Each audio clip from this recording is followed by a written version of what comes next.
Okay, we're gonna try this one more time. I'm just not gonna be as fucking wound up. Okay? We're gonna talk about some fucking movies. If you wanna listen to it, who cares? If you wanna listen to my annoying ass voice, that's totally fine. Anyway, I saw Challengers. That movie is sexy, it's funny, it's really exciting, it's really well directed. It's directed by Luca Guadagnino, who's directed some of my favorite movies, from Suspiria to Call Me by Your Name. It has a great cast featuring Zendaya in there. You have Mike Fast, Josh O'Connor. Really, really excellent ensemble. I loved how this film explored relationships. I really thoroughly was just impressed by how much each scene one upped each other. And yeah, it was melodramatic, but everything felt like it had a purpose. Every piece fell into place. And the way that it captured passage of time through visual elements, I think was super smart and intelligent. I really fucking enjoyed this film. I definitely need to give it a rewatch so I can kind of absorb more what was happening. I missed like the first 5 minutes of the movie because I was late and I was on a date with a guy that I don't know. It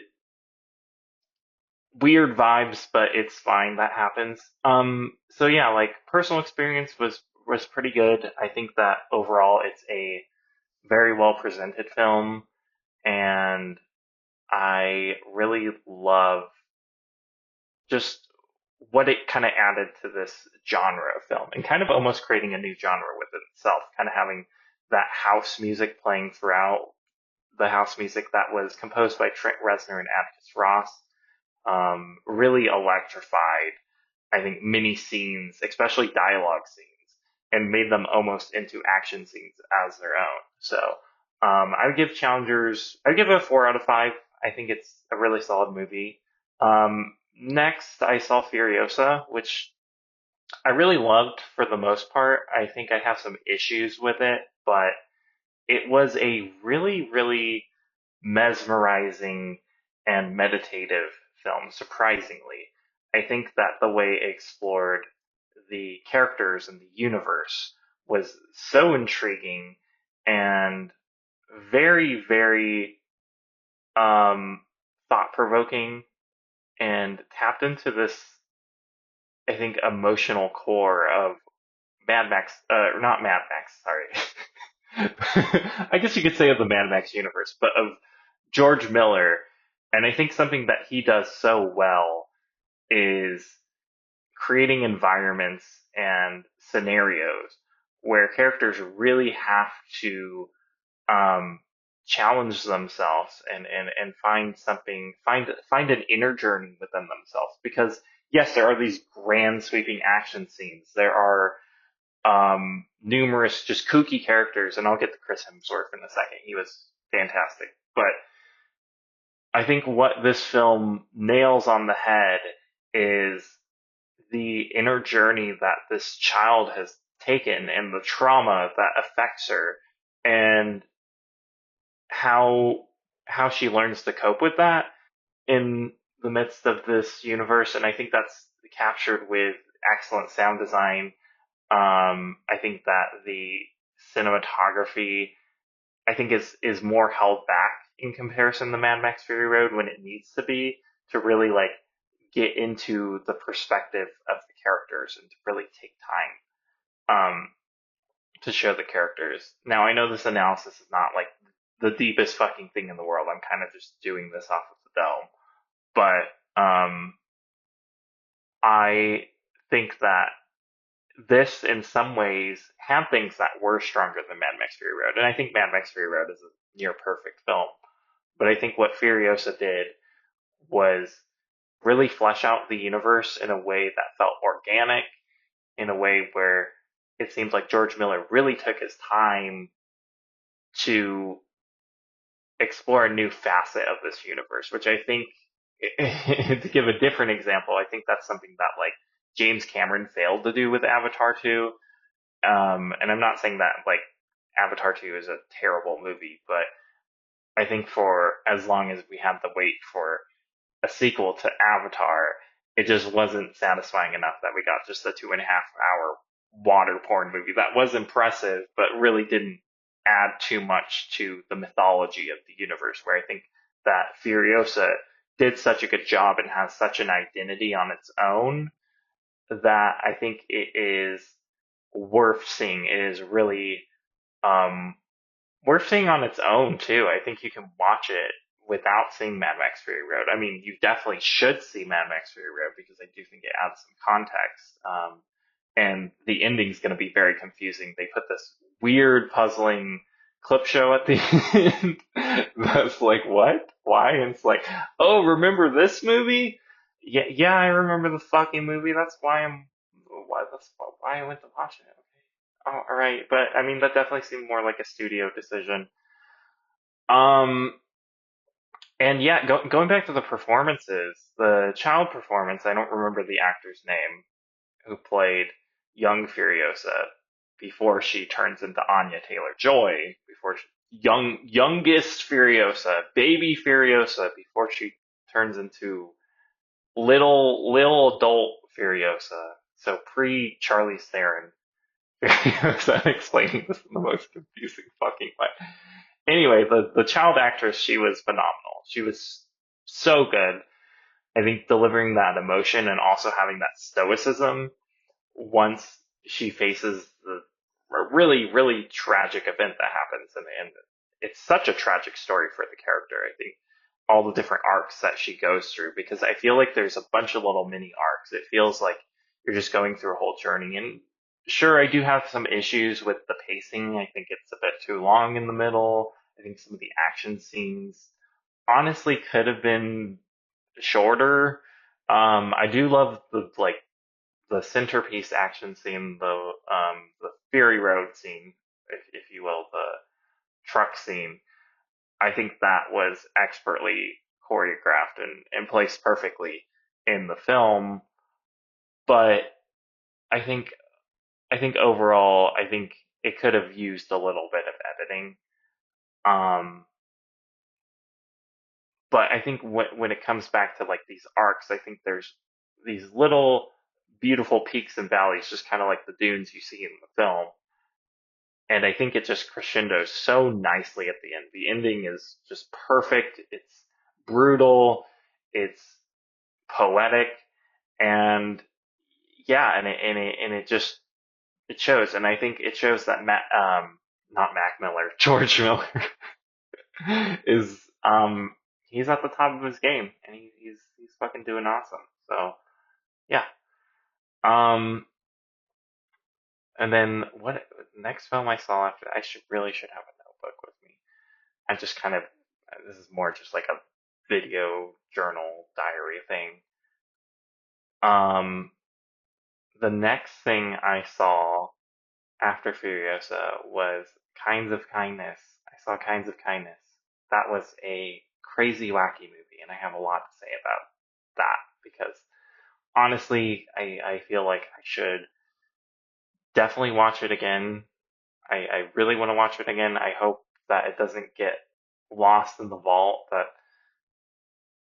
um that Fox doesn't just drop it off the face of the earth. Fox Searchlight, um, because it is Yorgos' freakiest movie in a while. It's so fucking freaky.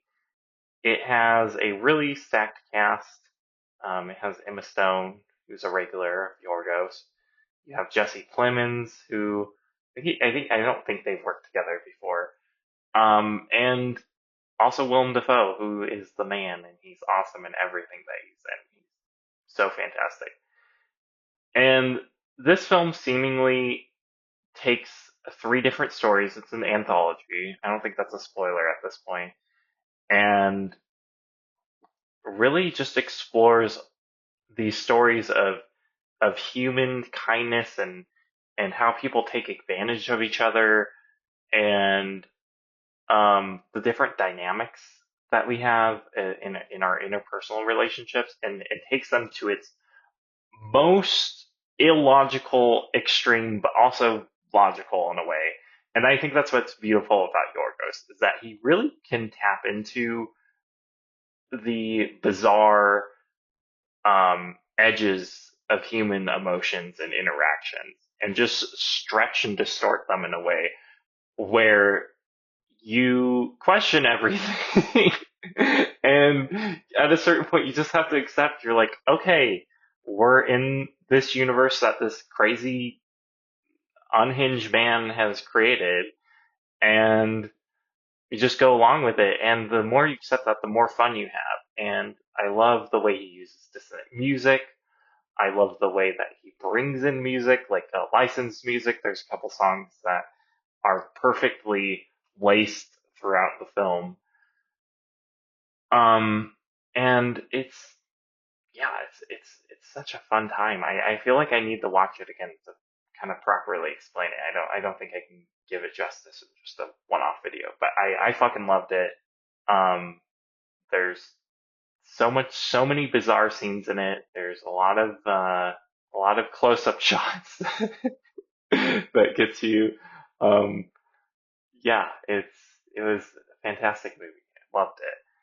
I think I watched the movie Longlegs, directed by Osgood Perkins, and Longlegs was it was interesting.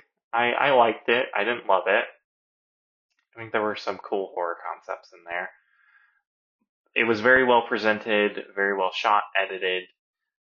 Sound design was really good for the most part. Of course, there were the mandated jump scares, horror movie jump scares, but those are gonna be in there. I think my biggest problem with this movie is that it couldn't find an identity for itself after the first like hour. And yeah, the atmosphere was still cool. There was still a lot of good stuff going on, but I just didn't feel as compelled to like, okay, where this was going because it didn't take it in a place where I felt like it was offering anything new or it was scary. Because I think that mystery that is established was so titillating. I think it was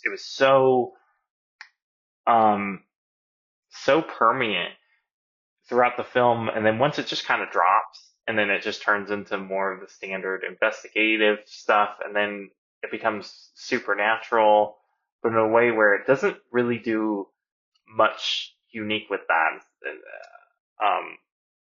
other than just like fucking drawing on other movies. I honestly wish it kind of had been more of like a take on the Silence of the Lambs, but it just kind of just starts to become more of a typical supernatural thriller, which I just don't think it was as strong at doing. I think it would have been better having more psychological angle, exploring what this character was, or exploring like who the child character was. Like I think the backstory was so much more interesting of how much are we going to be nurturing each character. But I still think it's worth a watch. I just think it's a bit messy. It's um seems a bit like cobbled together towards the end, and yeah, there's some weird presentational issues, some annoying jump scares that really pulled me out of it. But it's a fine movie. Yeah. Um, and then the last thing that I saw was, I mean, it's not the last movie I saw, but it's just the ones I want to talk about. Is I saw the film Dìdi.